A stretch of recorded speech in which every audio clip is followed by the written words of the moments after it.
बहनों और भाइयों, राष्ट्र से बढ़कर के कुछ नहीं हो सकता, कुछ नहीं हो सकता। बटेंगे तो कटेंगे। आप देख रहे हैं ना, बांग्लादेश में देख रहे हो ना,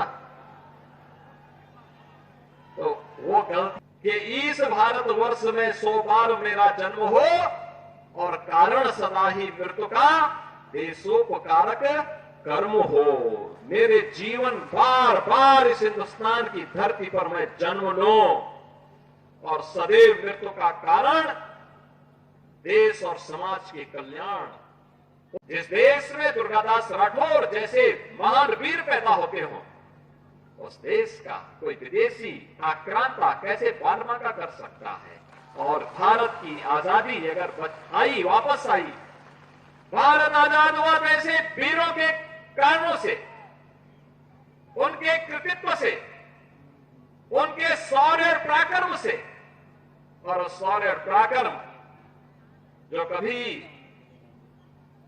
पंडित रामप्रसाद बिस्मिल ने कहा था, जब अंग्रेजों ने गोरखपुर जेल में बंद किया और फांसी के फंदे पर चढ़ा रहे थे, उन्होंने पूछा कि भाई कोई अंतिम लालसा, कोई अंतिम अभिलाषा?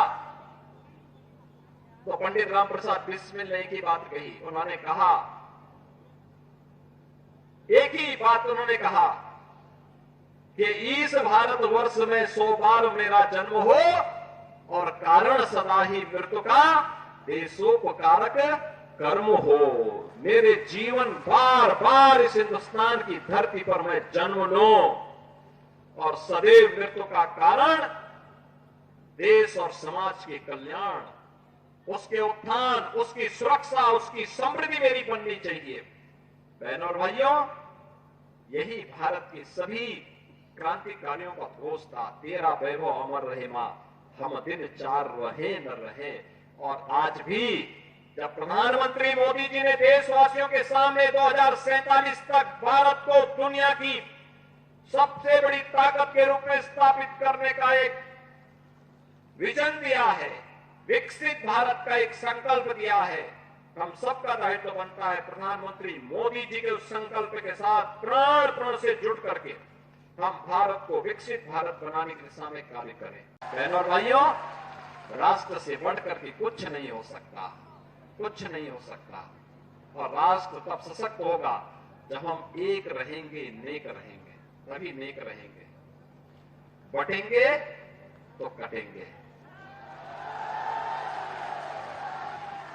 आप देख रहे हैं ना, बांग्लादेश में देख रहे हो ना,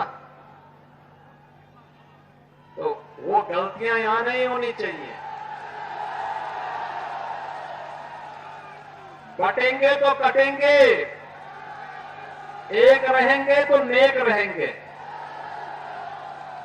सुरक्षित रहेंगे और समृद्धि की पराकाष्ठा को पहुंचेंगे। हमें विकसित भारत की संकल्पना को साकार करने के लिए कार्य करना है। मैं एक बार फिर से राष्ट्रवीर दुर्गादास राठौर जी के इसी चरणों में कोटि कोटि नमन करते हुए, आज उनकी भव्य प्रतिमा यहां पे लगी है। राष्ट्र के प्रति समर्पण और श्रद्धा का भाव जिन्होंने अपने शौर्य और पराक्रम से दिया था, वह श्रद्धा का भाव हमारे मन में सदैव बना रहे। इस विश्वास के साथ आप सबको एक बार फिर से जन्माष्टमी की इस पावन तिथि पर हृदय से बधाई देता हूं।